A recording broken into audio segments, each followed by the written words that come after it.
Rudradev Devavarma is a traveler with almost no memory of who he is. His entire existence comes down to exactly three details: his name, his skill with a sharp Japanese katana, and an unexplainable mystical bond with four very loyal foxes who follow him everywhere.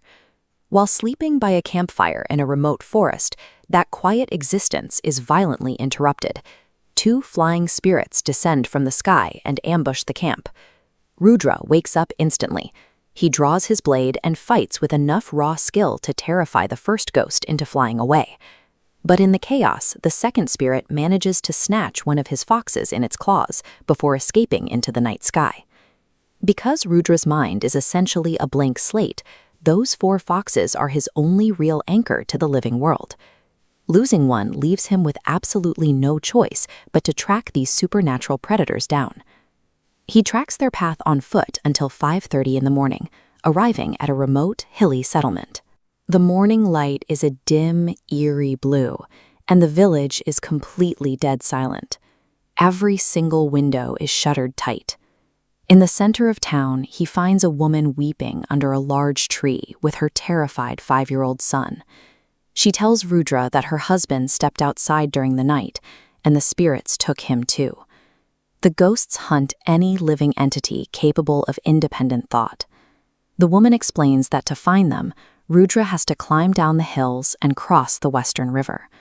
On the other side is the ghosts' territory, a sprawling area permanently suffocated by a thick, unchanging smoke. She makes it clear that crossing that river means willingly walking into an unnatural death trap. Every night the ghosts leave to hunt, but no living thing has ever returned from the smoke. Rudra listens, formulates a plan, and promises to bring both her husband and his fox back. Rudra and his 3 remaining foxes wait for nightfall. The moment the 2 spirits fly out to hunt, they cross the Western River. Right at the border of the smoke, Rudra notices that the soil under his boots is stained a deep, dark red. He steps into the blinding mist. 20 paces in, he hits an architectural anomaly blocking his path. It is a waist-high wall built completely out of stacked, dead bodies. He climbs over the morbid barricade and finds the kidnapped victims, including his missing fox and the woman's husband.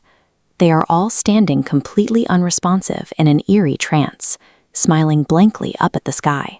Suddenly, a third ghost materializes directly behind him. Rudra spins around, and an explosive, high-speed duel breaks out. His katana violently clashes against the spirit, pushing him to his absolute physical limits in the dense fog. Just as he is about to be overwhelmed, a sudden, mysterious surge of immense internal power courses through his body. Tapping into this strange energy, he executes a flawless strike and decapitates the spirit. The original 2 ghosts return and are quickly defeated by Rudra and his foxes. The victims immediately snap out of their trance. Rudra leads them home, and the village erupts into celebration, officially establishing an annual festival called Rudra, the victory over ghosts, to honor him. It is the ultimate realization of the hero fantasy. He walked into the lethal underworld, defeated the terrifying monsters, saved the innocent, and returned as a celebrated savior. A few days later, the festival wraps up.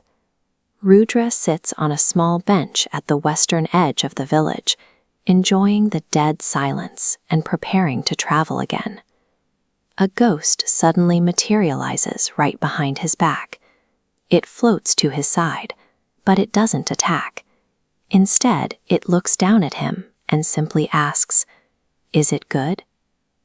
This timeline shows how predators process prey. They don't kill victims immediately. Instead, they sustain themselves by slowly draining a human soul's energy over 10 days. The animal soul depletes twice as fast, emptying in just 5 days. This flowchart illustrates the psychological mechanics of their trap. To stop victims from rebelling while they are being slowly consumed, a captured consciousness is forced directly into an inescapable, infinite loop of its own happiest memories and desires. which means Rudra was instantly trapped the second he touched the smoke. The flawless rescue, the epic katana duel, the decapitation, and the cheering village festival, every single bit of it was a fabricated parasitic dream.